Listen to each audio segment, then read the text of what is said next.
Ahora, el juicio de responsabilidad civil proveniente de hecho ilícito se promueve en la vía ordinaria. ¿Qué cosas entonces lo hacen especial a este juicio? Bueno, ya sabemos todos los casos en los cuales se puede promover la responsabilidad civil proveniente de hecho ilícito. Ahora, lo primero que nosotros debemos tener claro es contra quién lo vamos nosotros a promover, ante quién lo vamos a promover. La vía de la tramitación, ya la dije, es la ordinaria, y las cosas que hacen especial a este tipo de juicio. Miren, lo primero que ya comentamos es que se tramita en la vía ordinaria.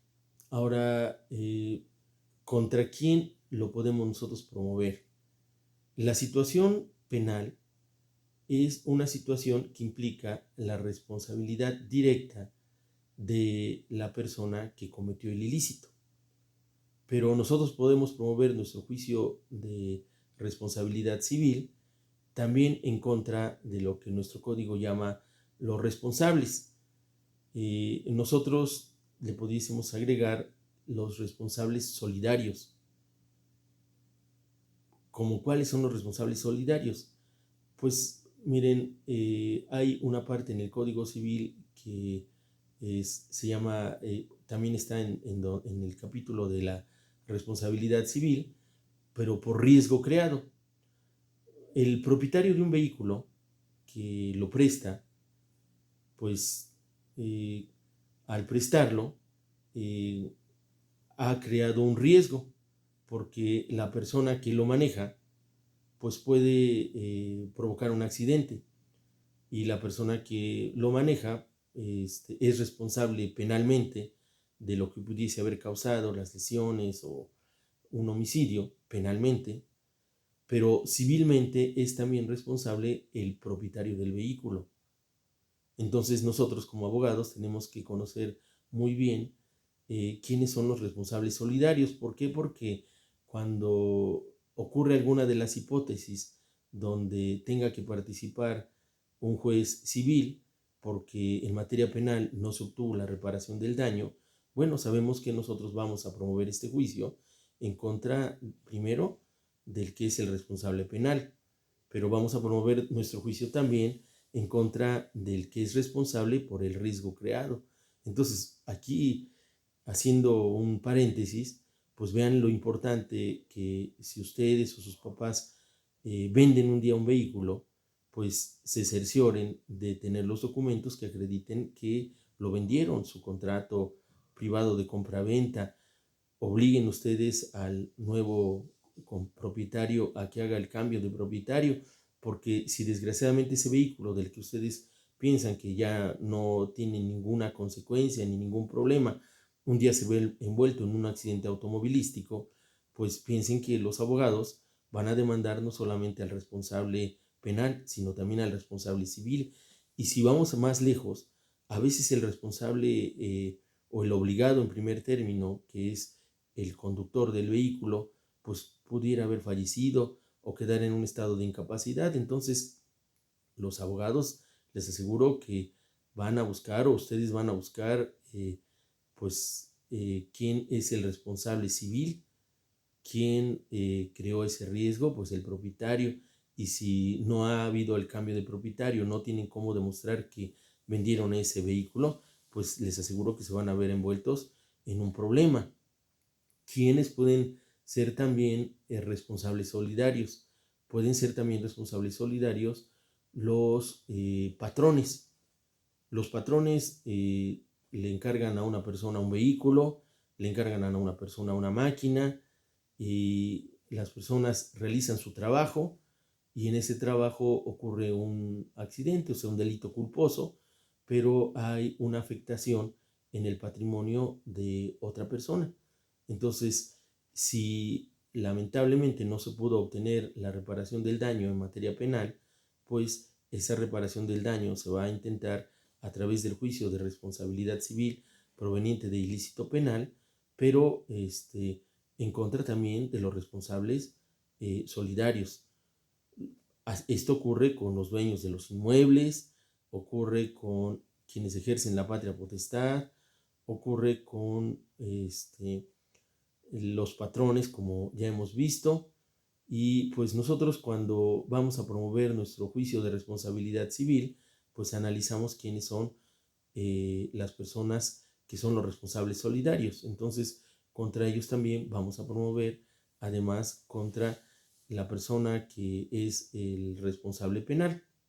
Entonces, lo primero, contra quiénes vamos a promover este juicio ya lo dejamos platicado.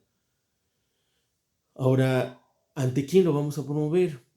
Miren, el juicio penal, o sea, el proceso penal, va a tener un juez que es competente.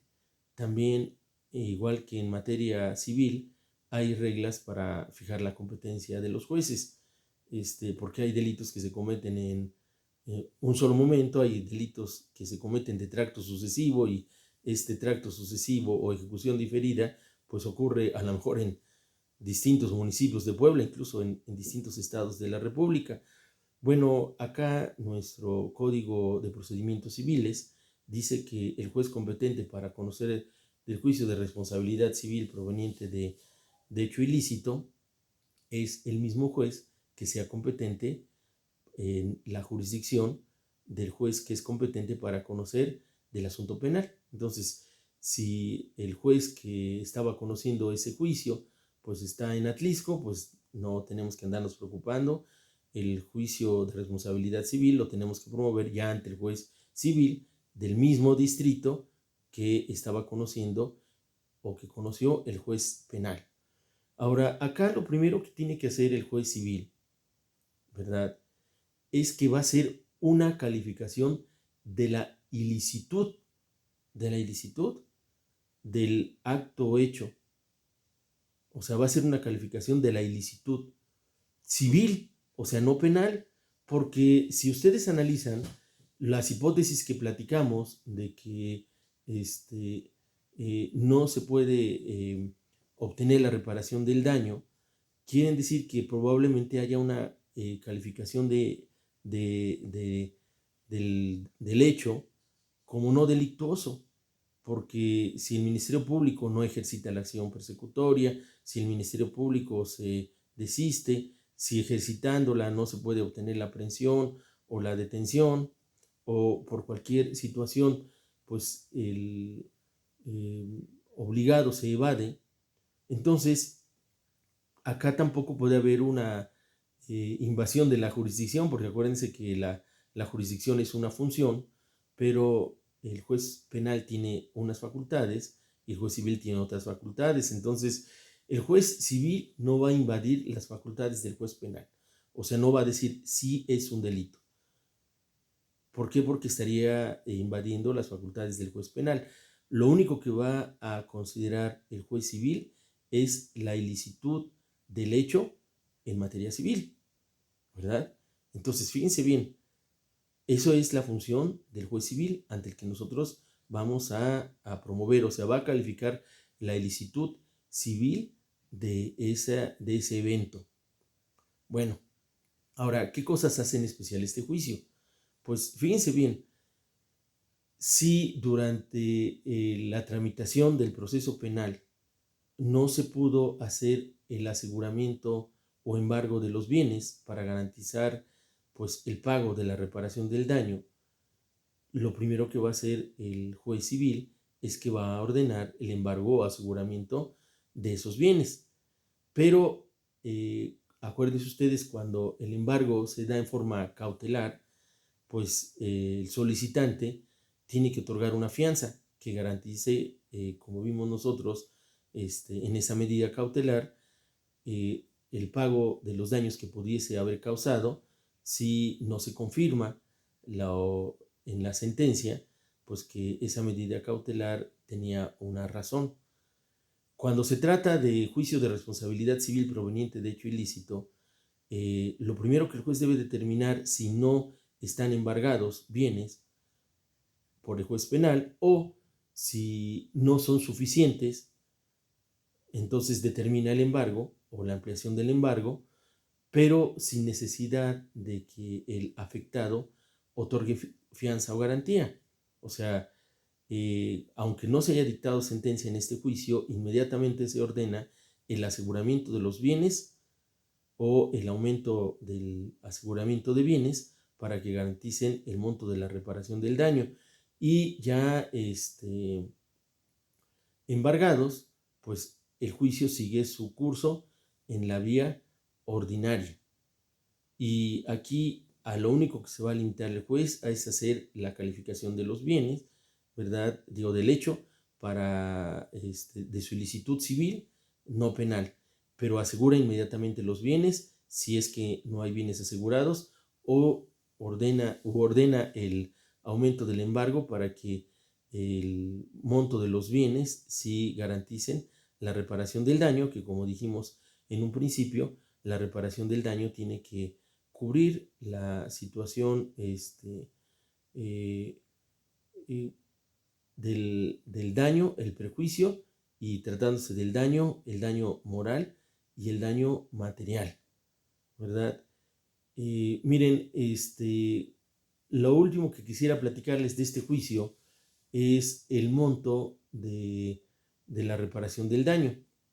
Miren, porque nuestro Código de Defensa Social antes establecía un monto en atención a días de salario mínimo, pero el monto del daño y del perjuicio pues son de acuerdo a cada hecho o acto jurídico que se haya ocasionado. Y normalmente, de acuerdo a cada hecho, es pues los ingresos que la persona afectada tenía, los ingresos que deja de percibir, lo que significa para su imagen, el daño físico que le pudieron haber causado. No es lo mismo, vamos a pensar, una cicatriz que haya en el rostro de una persona que, por ejemplo, se dedica a una actividad donde no es lo principal de esa actividad su imagen, pero imagínense si el daño se le causó a una persona que es un artista o una recepcionista, donde pues tiene una afectación porque la imagen es lo que ha resultado dañado, entonces es mayor. Entonces, cada uno de los asuntos ya no hay un parámetro fijo que nos diga como antes, 1.200 días de salario y 1.000 días de salario, el daño moral y el daño material. No, hoy cada uno de los daños o perjuicios, tanto material como moral, pues son de acuerdo a la persona. Vamos a pensar que exactamente el sufrimiento o la afectación, que ese es el daño moral. Entonces, normalmente esto pues se tiene que acreditar a través de una prueba pericial y pues es de acuerdo a cada uno de los afectados. Entonces, es un juicio que también es común y que es promovido cuando en materia penal no se puede tramitar. Ahora, si ustedes están llevando el proceso penal, pues traten en coordinación con el Ministerio Público de que se garantice el pago de la reparación del daño, porque incluso la persona, pues si quiere obtener y gozar de su libertad, como hoy hay tantas facilidades, pues va a tener que garantizar ese pago de la reparación del daño. Entonces, probablemente cuando ustedes lleven un asunto donde aún en materia penal se puede obtener este pago, pues traten, si desgraciadamente no lo obtienen, pues ya tienen la opción de la materia civil. Ahora, recordarán que cuando iniciamos esta segunda parte de nuestro curso, pues yo les platiqué que eh, según en esta segunda parte, pues nosotros veíamos los juicios en particular y que pues muchos de estos juicios son pues muy rápidos. La prueba de ello es esta, ¿verdad? A lo mejor en la clase pasada nos tardamos viendo el juicio de usucapión, pero en esta clase ya llevamos nosotros el juicio reivindicatorio, juicio plenario de posesión, juicio de responsabilidad civil. Pues vamos, como tenemos todavía tiempo, vamos a ver los juicios relativos al arrendamiento. Miren, lo primero que tenemos que ver acá es que cuando nosotros platicamos sobre los juicios sobre derechos reales, ¿verdad? el juicio reivindicatorio, pues lo promueve el propietario contra el poseedor, pero estamos hablando sobre derechos reales, ¿verdad? Los derechos a la cosa, y aquí ese derecho real pues se ejercita para recuperar, ¿verdad? Y lo mismo ocurre con los juicios plenarios de posesión, o sea, se trata de obtener la recuperación de la posesión definitiva del bien. Bueno, pues hoy vamos a ver nosotros un juicio que pretende recuperar también un bien, normalmente inmueble, pero lo promueve porque hay un antecedente escrito o incluso verbal de un acto jurídico que es un contrato, que es el arrendamiento de una persona que es el arrendador, pues da el uso y goce de un inmueble durante determinado tiempo y a través del pago de una renta. Entonces, en este juicio de arrendamiento, nosotros lo primero que debemos tener es un contrato. Pero acuérdense ustedes que al ver nuestro capítulo de acciones, vimos que a veces al perjudicado por la falta de un documento fundatorio de la acción en donde conste el título o causa de la acción, como en este caso el contrato de arrendamiento, pues puede promover en el mismo juicio el otorgamiento y también las acciones que de él se deriven. Entonces, estamos viendo en el juicio relativo al arrendamiento, el juicio que promueve el arrendador, que pudiera ser o no el propietario, pero desde luego que es el poseedor civil. Entonces, renta un inmueble para casa habitación, para uso comercial, para uso industrial o aún para finca rústica, y lo renta a través de el pago de una pensión o una renta. Normalmente son mensuales, ¿verdad? Ahora, que este juicio se tramita también en la vía ordinaria, pero ¿qué cosas lo hacen especial? Pues primero que el arrendatario, que en este caso es el demandado, está obligado a estar pagando la renta ante el juez que que se le demanda. Esto es muy importante porque fíjense que anteriormente, recuerden ustedes que hay un acto preparatorio que se llama diligencias de ofrecimiento de pago y consignación. Entonces, con la finalidad de hacer los juicios largos, pues el arrendador promovía su juicio de arrendamiento y el arrendatario promovía sus diligencias de ofrecimiento y consignación de pago en otro juzgado y promovía diligencias de consignación de pago de renta cada mes.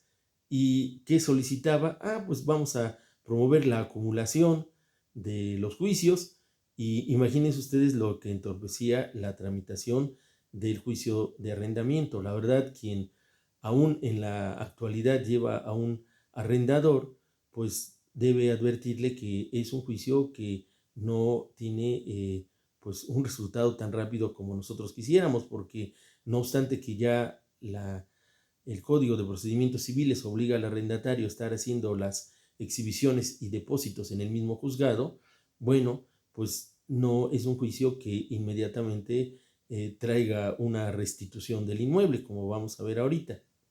Entonces, promovemos nuestro juicio, se tramita en la vía ordinaria.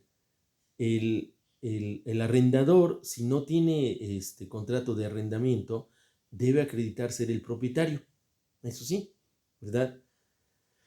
Bueno, pues ya promovimos nuestro juicio, ya está contestando el arrendatario, ya está promoviendo el pago de las pensiones rentísticas dentro del juicio, el juicio se tramita en la vía ordinaria. Si se atrasa el arrendatario con el pago de las pensiones, pues el arrendador puede promover el incidente de lanzamiento.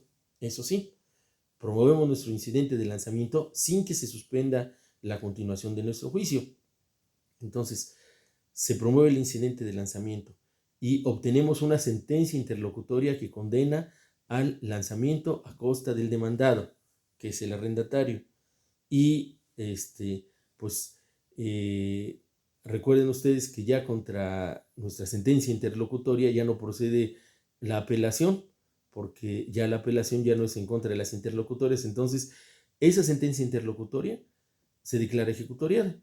O sea, teníamos que llevar a cabo el lanzamiento. Pero ¿qué cosa hace especial este juicio también?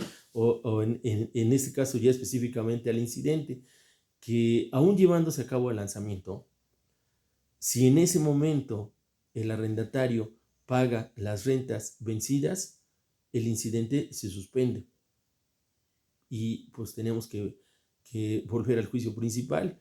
Y si el juicio principal pues todavía no llega al estado de dictarse sentencia y se vuelve a atrasar en el pago, podemos volver nosotros a promover nuestro incidente de lanzamiento.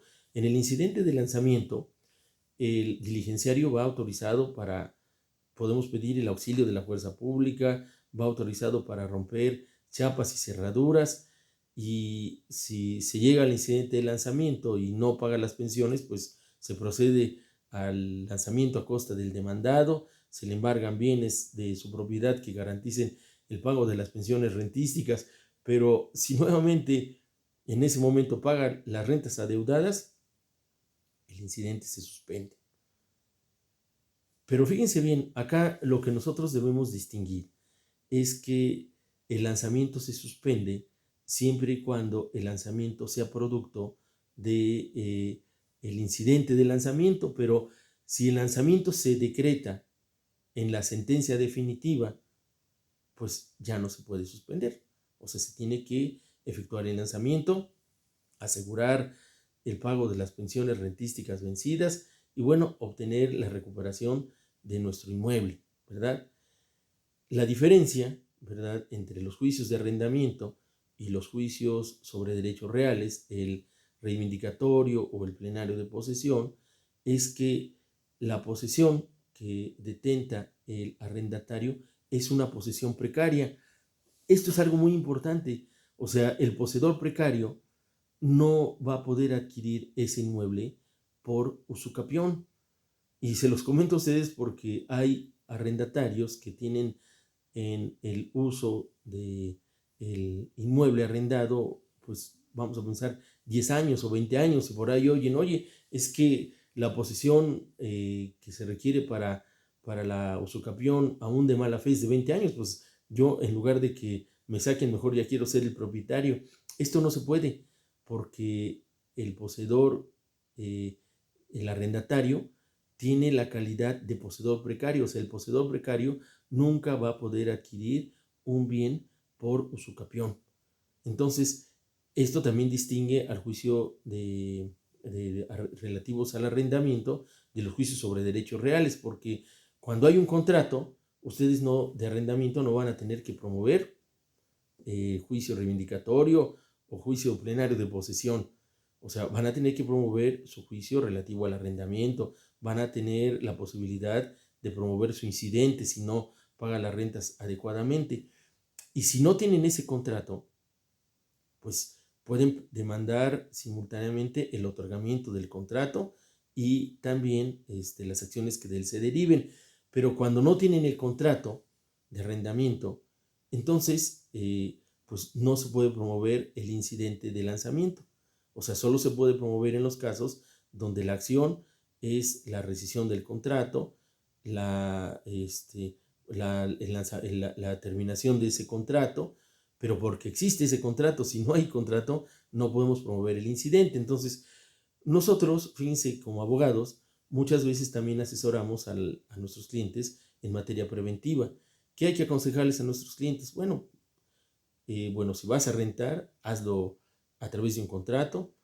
No importa que sea uno de los contratos que venden ahí en las papelerías, nada más chequen que no sea un contrato que traiga las disposiciones relativas del Distrito Federal, sino tiene que traerlas de Puebla, y si no, pues hay que hacerlo nosotros, ¿verdad?